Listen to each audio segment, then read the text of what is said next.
Let's bring in Ken Rosenthal, baseball insider for FoxSports.com, joins us here on the Dan Patrick Show. Ken, is that a real rule in the rule book that if you tap one arm, that's the pitcher you have to bring in? I'm sure it is, and I don't have the rules in front of me, Chris, but it wasn't disputed by the Mariners, and it wasn't the kind of thing where they played the game under protest. So obviously, Robbie Thompson did make a mistake there. It seems kind of silly, I would agree, that, oh my gosh, I used the wrong arm, let me use the other one, and it can't be corrected, but that is the rule. So if a manager has a brain cramp and he thinks left instead of right, that's it. He has to make that change. That's it, and it did have a determining outcome on the game because Oliver Perez had to face two right-handed hitters before David Ortiz, who's a left-handed hitter. Yeah, seems like, such a bizarre rule. Though baseball, it seems like, has all these rules that sometimes I don't feel like I know half of them at this point. It just seems like every time something like this comes up, I just am baffled by it sometimes. He's Ken Rosenthal, baseball insider for FoxSports.com. Ken, what's going on behind the scenes between baseball and Alex Rodriguez? Well, Chris, what appears to be going on is a negotiation between A-Rod, his lawyers, and the union, and Major League Baseball. And the question is, how long will he be suspended for?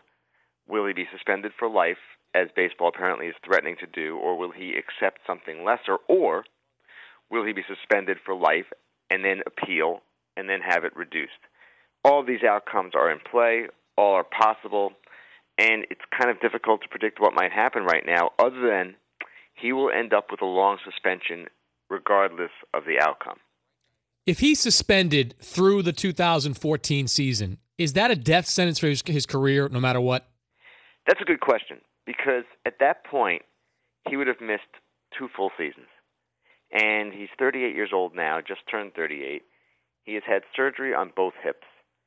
So you wonder at what level could he come back, and whether the hips will allow him to come back. All the questions that are in place now, well, we're talking about really a year and a half later. So I don't know the answer to that, and certainly it's something that I'm sure is on his mind and on other people's minds as well. What do you suppose the strategy is, Ken, with A-Rod doing all these interviews? We had Scott Price on yesterday, and Scott said he got access to A-Rod because he went down to the minor league camp, and A-Rod waved him over. We've seen A-Rod do interviews on New York radio stations. He's basically been putting himself out there more than maybe we've ever seen before. What do you suppose the strategy is for him doing all this? Public relations is part of it, and he has always been image conscious, has always wanted to present himself in the best possible light, and yet seems to stumble doing that. And Scott's story, I read it last night, it was really a terrific encapsulation of where he is, who he is, and why he has gotten to this point. And I really recommend people reading it.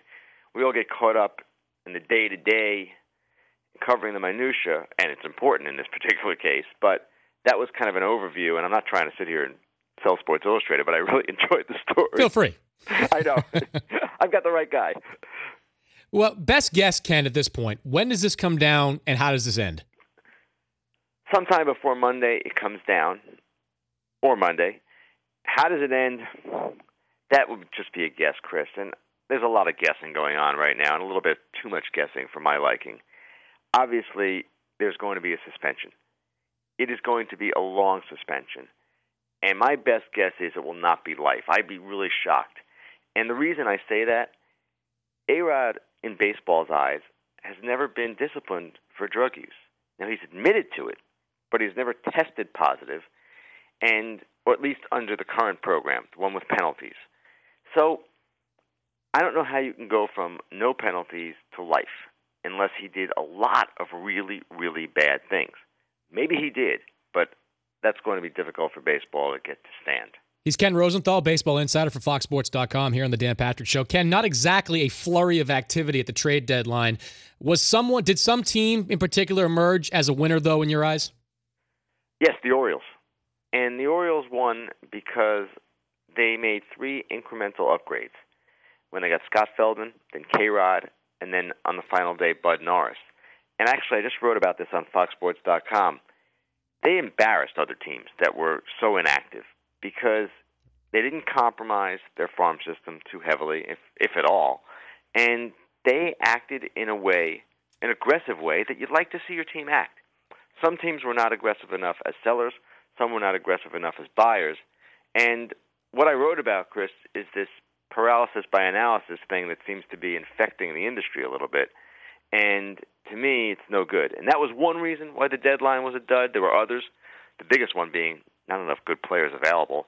But also, there's more money in the game now, so teams don't need to dump salaries. And the second wild card, there are fewer teams that want to sell. Did Pittsburgh miss an opportunity not getting a bat? That was the other part of the column. Yeah. And, again, I don't know that they should have overpaid for Alex Rios or Hunter Pence. In fact, I don't think they should have. But there were other bats out there, and the one I mentioned in the column was a guy named Nate Shearholtz, who plays for the Cubs. Good, solid role player. The kind of guy that helps you win championships. The kind of guy that wouldn't have cost you that much, and yet they did not even do that. Are you expecting more activity before this waiver wire deadline? Yes, of course. There are always trades in August, and some of the high-salaried players who didn't get traded, like Rios, will clear waivers. They'll be available as August 31st, and that deadline for setting postseason rosters comes into play. So, yeah, there's always moves, and it's a little bit of a misnomer to call July 31st the deadline. It's simply the non-waiver deadline. Could a guy like Cliff Lee still be moved before that deadline? He could, but if they wanted to move him, they probably would have done it by now.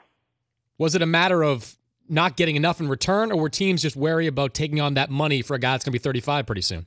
It's mostly the Phillies' reluctance. Yeah.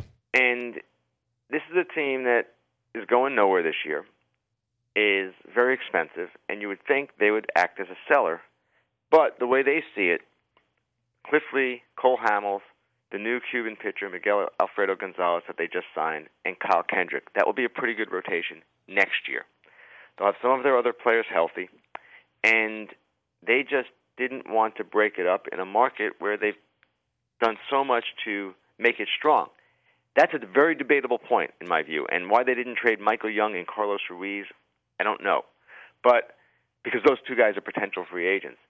But that's the course they chose, and I don't know that they even really want to trade Lee at all. They would have done it if they could have gotten Xander Bogaerts from the Red Sox, maybe one of the top prospects in the game, but they were only doing it under those conditions. Thank you, Ken. Thank you. That's Ken Rosenthal, baseball insider for FoxSports.com here on The Dan Patrick Show.